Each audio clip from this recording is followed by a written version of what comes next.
Hey everyone, welcome back to our 5th episode of Four Authors and a Mystery. This is our special Halloween edition. I am Kiersten Modglin, author of The Good Neighbors. I'm Emerald O'Brien, author of the Knox and Shepherd Mystery Series.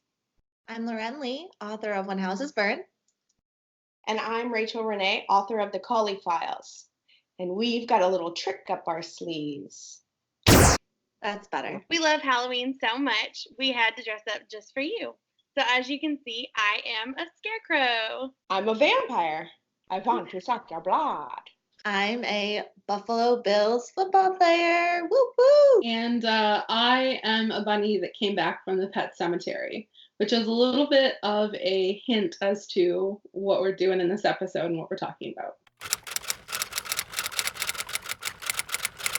In episode 4, I had my turn to do a giveaway, and my giveaway is for a signed paperback copy of my Crimson Falls novella, All the Dark Corners. And drum roll, please. The winner of Deborah Favorito. Congratulations. Congratulations. So you'll be I'll be in contact with you, and you will get a signed copy. Thank you so much to everyone who entered. And we've got another one coming up at the end of this episode, so stick around. Monsters are real, and ghosts are real too. They live inside us, and sometimes they win. This month we wanted to continue the discussion of one of our favorite authors. We thought it would be only fitting to talk about the king of horror himself, with it being October and almost Halloween. Stephen King has been publishing horror and suspense-filled books since 1974. That was before all 4 of us were born.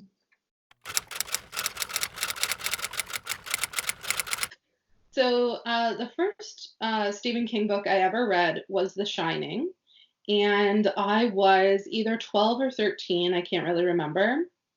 And so my first, I had heard of him being this like awesome horror author, and so I knew that his were scary. I knew they were for adults, so that like made me want to read them even more, pretty much. It was creepy, confusing because of my age, but also a page turner that I loved. I didn't read another of his books until I was 18. And I wanted to, but I think I just wasn't ready for them, basically. So the first one I read when I started reading all of them, which literally in one summer, I read every single book of his that he had out. And that one began with Salem's Lot. And I love that book. It is still like a big favorite of mine. So for me, the first book that I read was A Good Marriage. I was 18 or 19, and but I loved it. It was dark and twisted, which is exactly what I like. I'm not really into the horror as much as some of the other girls in this group, and so even though I knew Stephen King was amazing, I had never really gotten into his books for that reason. But it was a book that was right up my alley, and I absolutely loved it. I enjoyed seeing it revolved around a marriage, which, if you've watched any episodes of ours, that's what I talk about, is I love seeing the darker side of marriage. So can I say that makes total sense for you, that book, that story. It's like exactly in line with like the stories that you write. So yeah. Totally awesome that like that was the first that you read, and how much that's like how similar that is to the themes you love to explore. Exactly. Yeah. It was my kind of book, that's for sure. So the first Stephen King book I read was Misery, and I read that when I was about 25. Unfortunately, I really didn't like it. So I kind of took a little bit of a break after that one. But then when it was going to be coming out, the first movie, I really have this thing where I love to read books and then go see the movie. So I was determined to read the book before the movie came out, and I think I read it in less than 2 weeks. And even though it was crazy long, I was just in awe of how much detail there was, and I felt like I was in the story, that I knew the characters, that I was right there along with them. And then I also read Pet Sematary, I listened to the Audible version of that where Michael C. Hall, aka Dexter, read that book. So that was really amazing to have like a serial killer read a book to me. So that's so funny. That's totally up your alley. yeah. Like that's totally like but that's so funny. For me, I think I know I read a couple of his books in high school. I read Desperation and The Langoliers. I read Pet Sematary, and I actually just finished reading that, and I loved it. I thought it was, I don't know, he has a way of drawing you in and making you question, like, is he really going to do that? And then, yeah, he does it. And you're like, okay. But I think that's what his readers like about that. Like, he goes beyond what some of us would even consider doing.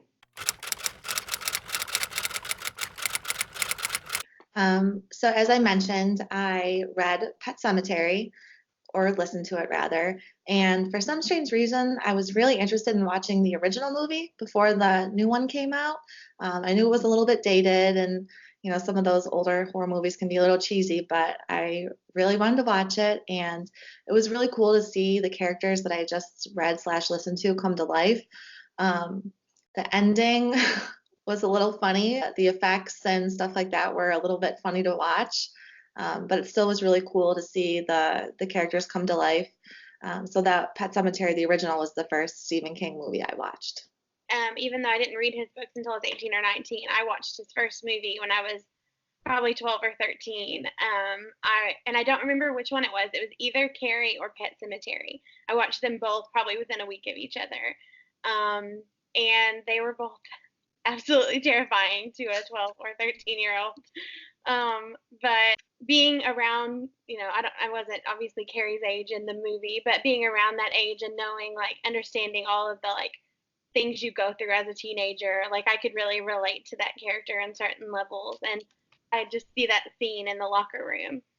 And you have to really think, like, about what you do, when you're that age, and like how it really affects people. I mean, obviously not to that extreme, but I mean, the way that you treat people matters. And I liked that there were themes that ran through his movies. There was always some sort of lesson, no matter how dark and twisted and crazy off the wall it was. There was always some sort of like lesson you were kind of supposed to learn, and that really resonated with me. I can't remember which one was the first one that I watched because both were when I was like 12, 13, 14. I kind of forget, but it was either The Shining or Carrie. And so for Carrie, just like you, Kiersten, I remember, so I was like pre-high school, but like I think like kind of everyone has like trepidation and fears about going into high school. It's a whole new ball game. And so just watching that, and like you said, the scene in the locker room, King like basically takes your worst fear, brings you right down to it, but it a lot of it is to a place where like it's recognizable and relatable. And I guess that's part of the reason why I don't find most of his books or movies that scary. It's like, it's creepy. It has the tone and mood of that, but because of the characters, how relatable they are and how much you care for them, the scary part to me is what's going to happen to them versus what the big bad thing is, pretty much. And so for Carrie, yeah, it was, although she had powers, it was really the people her age who were the scariest, you know what I mean? Until the end. My very first Stephen King movie was The Firestarter. Mm-hmm.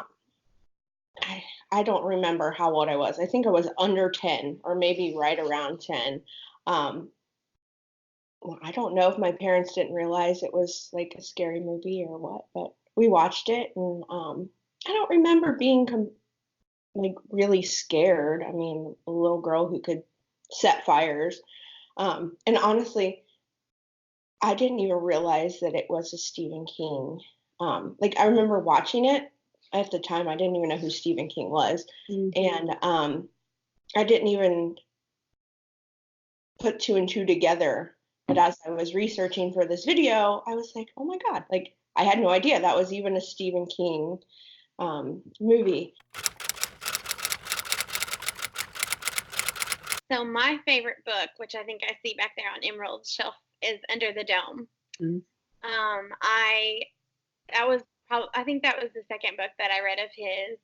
And I actually hated the ending, which is funny because it's still my favorite book. But I'm very into all like the post-apocalyptic, what's happening. Is there anything else out there?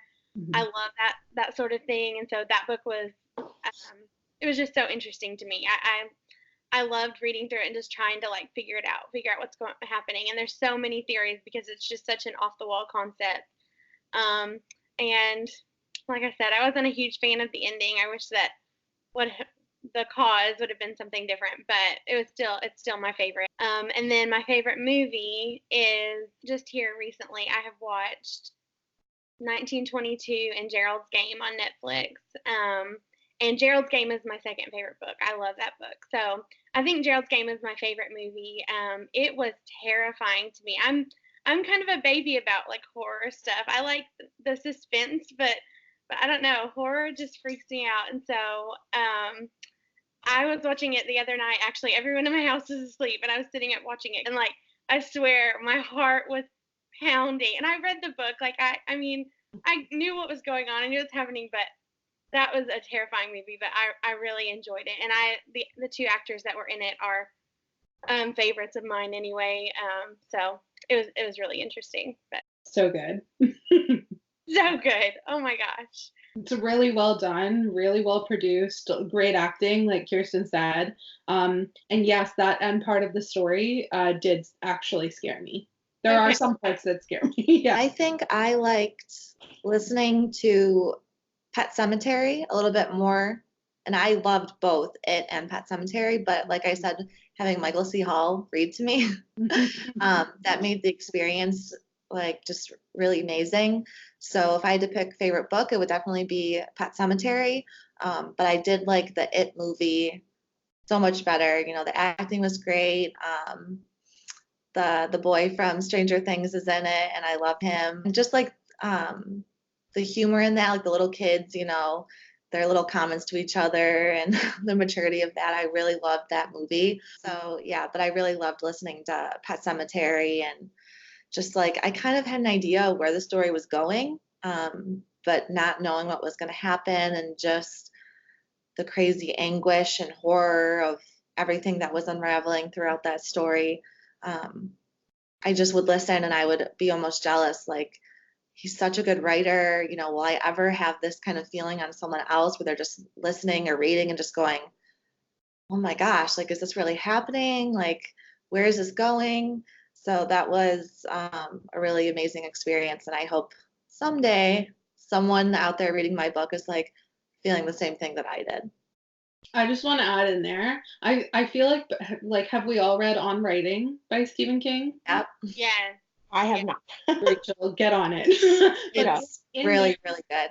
To Laurèn's point, one of the things he actually says is you cannot hope to impact a reader with your writing if you have not been impacted by someone else.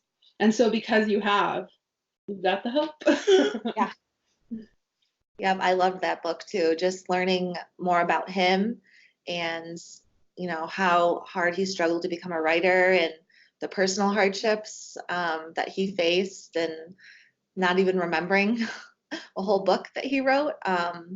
That was really amazing to read, and definitely inspired me to become and try to become a better writer, was his book on writing. You know what's funny? Okay, so I think we can all agree that he writes like amazing characters that you can really relate to, you feel for, you're rooting for them. God, just the way he writes characters, I think might be the best thing he does, like what he does best. I feel like his life reads like one of his books. Yeah. He has that struggle at first, and he's that character, like that hardworking, not middle class, lower class like character that you can relate to. Didn't have his dad around.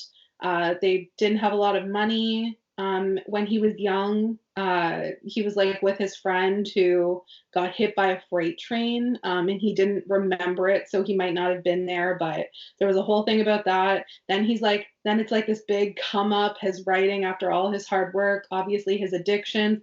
Then when he gets hit by someone on the road, right? Like, and his life is a Stephen King story. So it's right, reading on writing, you really get to see all of that.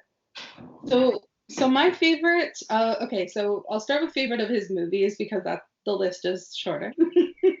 um, okay, I think the recent It movies were so well done. It chapter 1 and 2. I like the acting was great, the casting was great. The plot diverged a little from the books, but I like the adaptation. I like the way they did it. So that's some of my favorite Stephen King adaptation movies. I really enjoyed Misery, just because I think they played out the story so well. And then I also really love The Shawshank Redemption, and then also 1408. So those 4 are my favorite of the movies. And then I'll still make this shorter because I could literally go on forever about it. But so I'll just list the ones that immediately came to mind. So Salem's Lot, because it was one of my first, and The Shining for the same reason, but also just like love those books. It, The Stand, and actually The Stand, Under the Dome, and Cell, for Kiersten's reasons of like a post-apocalyptic or apocalyptic kind of a theme. Lisey's Story, which is going to be adapted into a movie, which I'm so excited about, but the other world he creates in that is amazing. The Gingerbread Girl, which is one of his short stories. I just love the main character, I think, and you really go through a lot with her. The Long Walk, written by under the pen name Richard Bachman. Such a good, like, there's no paranormal elements to it, but such a good story. And Big Driver, which is a short story of his, loved it. And then that got adapted, and Maria Bello was the main character, and she just rocked it. That one is like, a lot about such a strong female protagonist and just like strength. Then 11/22/63. I'm not such like a history buff, but the way he did that book was just amazing. The story was more about the characters than the history, especially at first, which was great, and it kind of always is with him. And I'll stop there. So that's what, like, those are the first ones that came to me, but it doesn't necessarily mean they were my favorite. I'll leave it at I feel like you could teach a class at school. I was going to say that. Okay. That's a high compliment. All right. For me, I would have to say maybe favorite movie. I have seen both of the new It's, and I really enjoyed them. It didn't creep me out as much as, everyone said it would, but I don't know, the story is well done, and the movies are well done. And then I also, which I had no idea until I was researching, because this was something else that I had watched a long time ago, but The Green Mile, like, I had no idea that was Stephen King, and I absolutely love that movie. And then Shawshank Redemption. They're both, they don't really hit that horror genre so much. Just the storytelling and the suspense and the characters that you can really just learn to care for, and that creates such a intriguing world to go into and be a part of. Favorite book for me, probably go with The Pet Cemetery, that I just recently read and I really enjoyed. And it was kind of crazy to me, I didn't feel like it was okay for me to feel sad in some certain parts. Like, is this okay to like feel like this is kind of depressing and sad, and in knowing what's going to happen, that's why I didn't feel like it was okay to, like, should I feel this way? I don't know. So it just brings on so many different emotions, that I really appreciate that in a book. You go through so many different things when you're reading and experiencing these different worlds, and whether it be suspense or horror or whatever, you can connect to someone or something. So I'm sure I mentioned, my other questions and answers, that just the way his writing is, especially in Pet Cemetery, which I recall the most because Dexter read it to me. Just the way he describes things and the words he used. I was just like listening, and I'm just like, how can someone describe just like something so simple, but it just like catches your attention? Just maybe the way the moon looks, or a bag of flour dropping, and like how that sounds. So just was incredible to me that just the simplest things he made really come to life. So now whenever I'm writing, I really try to put myself in the reader's shoes, and how can I make this scene or this action really come to life for them? So probably the most that Stephen King has impacted me is just really trying to make sure my descriptions are on point, and that, someone isn't just walking into a room. What are they seeing? What are they smelling? How are they feeling? So just really trying to draw in readers the same as Stephen King has drawn me into his stories as well. One thing he talks about in writing is that it's about the language. It's about the words that you use, and how, you can tell a story and it's basically magic. You're putting that picture in a reader's head, and I thought that was so interesting because I'd never really thought about it that way, but it's true. We are creating a scene and a world and people out of nothing, and putting that in people's heads. And I think that, the way that he does that, and the way that he, brings you into a scene, and you're right there and your heart's pounding, and, your palms are sweating, and you're right there with that character. I think that he does that unlike anyone else. I don't think anyone compares to the way that he brings people into his stories, and you truly feel horrified about everything that's going on, but you can't stop reading. And I think that it's such a talent, and it speaks, so highly of like his ability that he's done it for so long, and people are still not tired of his work. There's no like pattern. There's no, you hear so much about authors that they develop a formula and you can tell where their stories are going. With Stephen King, you never know where his stories are going. And that's so, he's been at it, like Laurèn said, he's been at it for longer than we've been alive. And he's still like keeping people interested and keeping you guessing. So for me, what way has he not impacted me and my writing? So just like as he says, and as is good writing advice, you need to read a lot to improve your writing. You know what I mean? Be a good reader to be a good writer. So number one, reading his books, I believe, has really impacted me and helped me become a better author, and continues to help me, both his book, like on writing, and just reading his fiction. Because like you guys said, and I've said, I think one of the strongest things about his writing is the characters. He doesn't pull punches.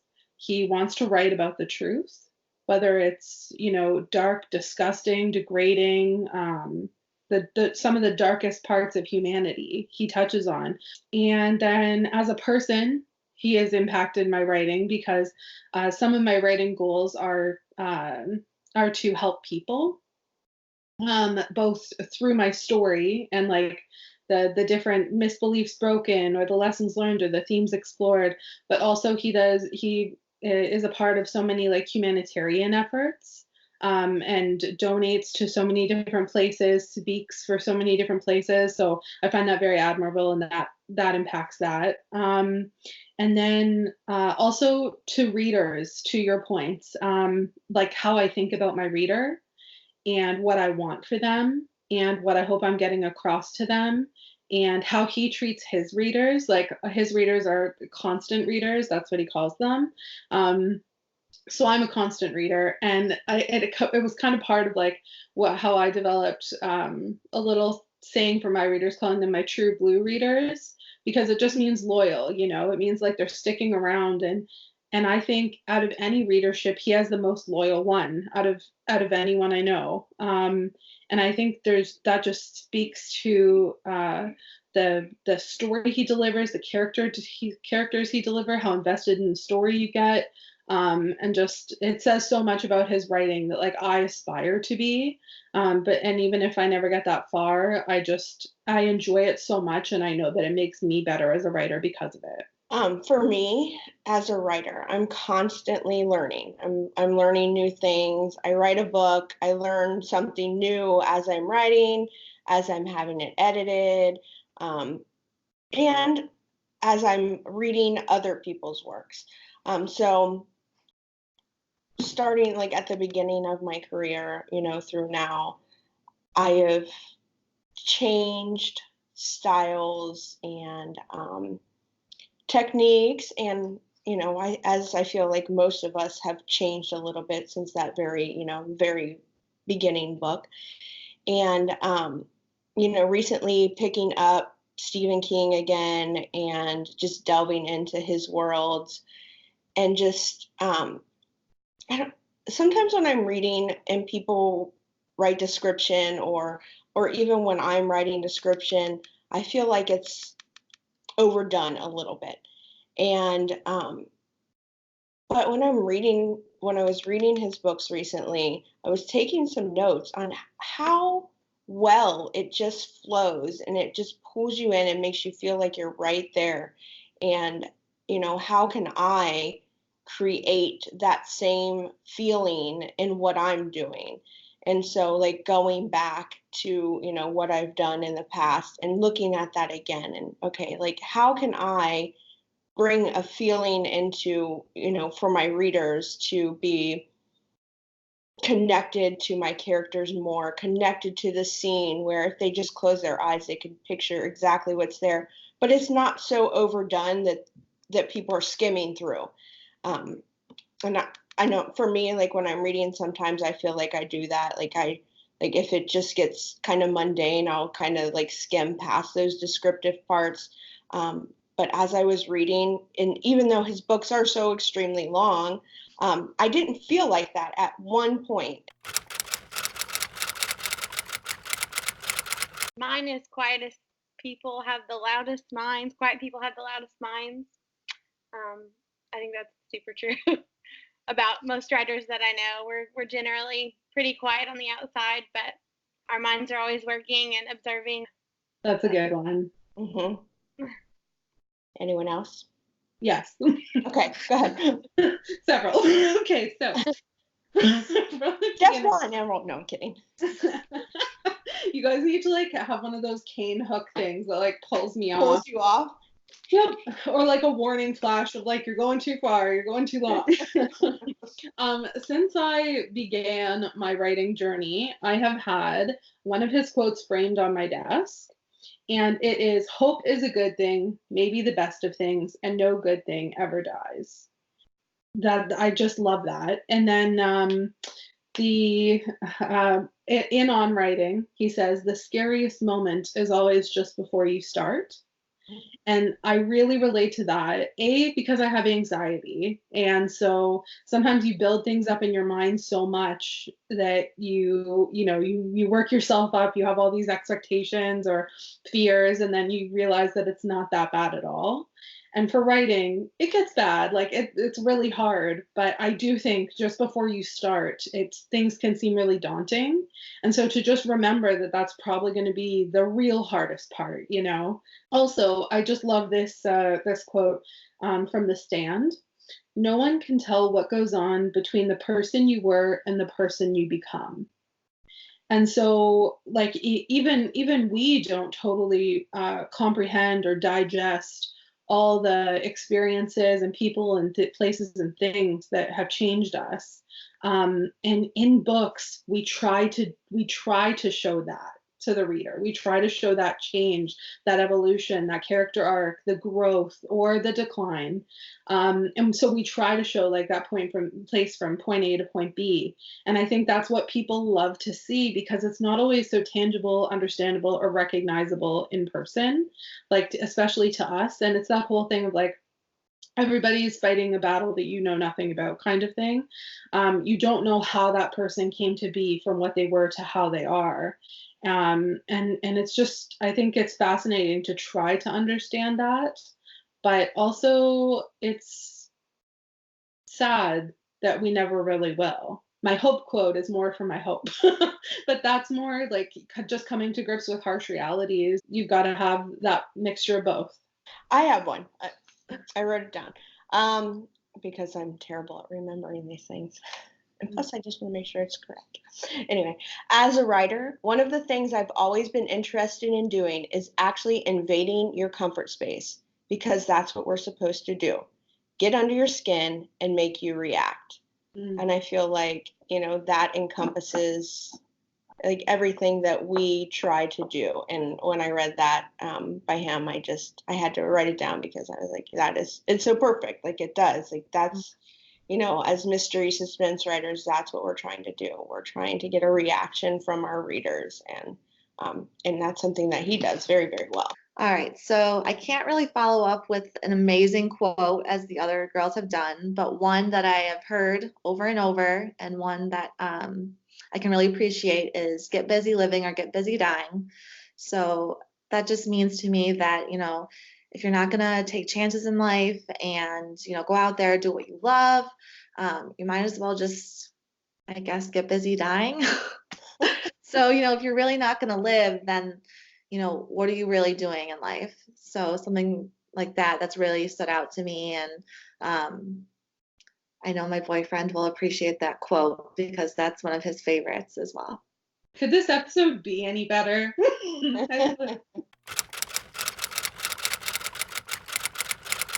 All right, so it's time for a giveaway. It's my turn this episode, and I'm going to be giving away a signed paperback copy of The Stranger in the Woods, which is part of the Crimson Falls series, which all of the other ladies are in.